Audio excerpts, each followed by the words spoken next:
defense perspective, I think we could have did a little bit better with tackling maybe, but just a scheme of how we're doing things, just trying to get back in the groove and knowing the coverages and whatever we got to do to get it better. So I think it was all right. We could be a better day.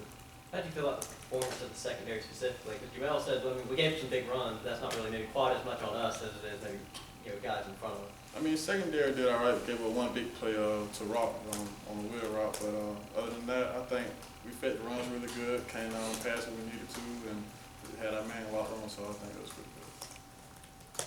The other day when we talked to Nick, he mentioned that you guys are like extremely close. I mean, what's it like to have a guy who came in at the same time as you, got to play the same position, to be, I mean, that close with somebody who you have so many similarities with? Actually, it's kind of better just knowing him. He's a great guy. He likes to work hard. He be competitive.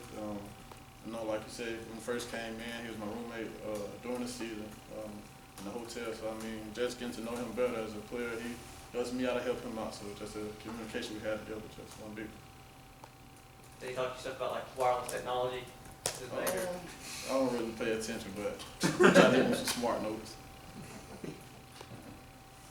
Anything that you're working on in particular this spring?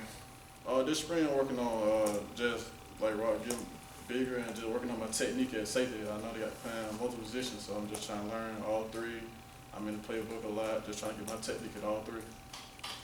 Jamel said that John Broussard was one of the guys that was really impressing him in terms of being a younger guy. What have you seen out of John? That's just a guy that likes to work. Broussard, he's from Central, played in my high school years, so I seen him growing up all my years, so I know he's like where he compared. He may be small now, but he's going to get bigger, so me just having him just there, focused and ready to play and ready to come in and do some work, that's pretty impressive. That's how impressed me this season. What do you remember about him from going up against him in high school? He was a small guy. We tried to throw at him a lot.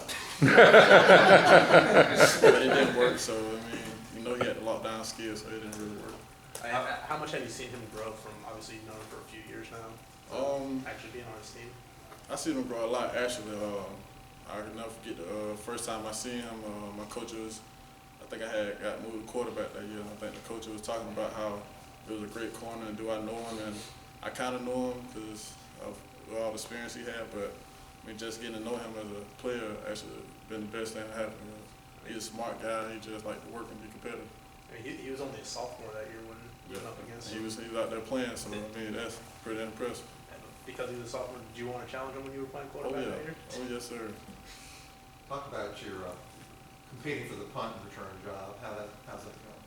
Oh, it's going pretty good. My focus on right now is just catching the ball, make sure I tuck it in really good, and just try to make a big play happen. Because, when big play happen on special team, get the offense better on the field position and better scoring position. So.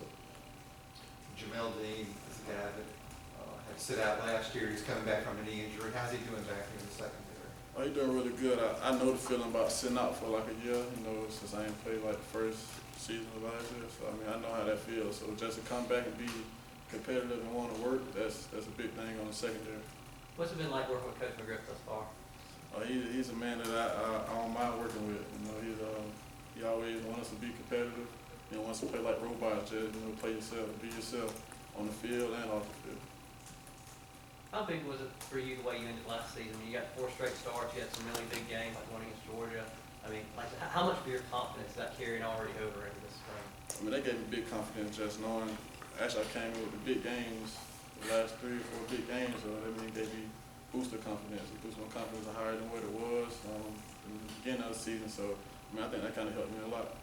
Steven, how much of a challenge has it been in your career so far where this is the 3rd coordinator in this many years, 3rd system, 3rd scheme? I know sometimes technique is, and terminology may only be the difference, but just to have that many coaching staffs in your career already, just how much of a challenge that's been? I mean, it's not really a challenge. Like our coach always told us, you got to adjust. Like, that's the main thing he always told us, to adjust to like what's going on, or, just adjust to be the one you want to be. How much are you trying to maybe keep Trey's head up? Because, I mean, obviously he came here, he had to sit out a year. Then last year, the opener, he got hurt with the way he landed on the shoulder, and now he's out for the entire spring now. So I know that he seems like he has a really good attitude, but I know that must kind of wear his confidence a little bit. He can't do anything with you guys right now. Just him being out there, he kind of talked to us, tell us, actually communicate with us really well, and make sure that we on the right point. So even though he's injured, he's still on the field. Like, it's the same thing off the field as well. Anything else for Steven? All right.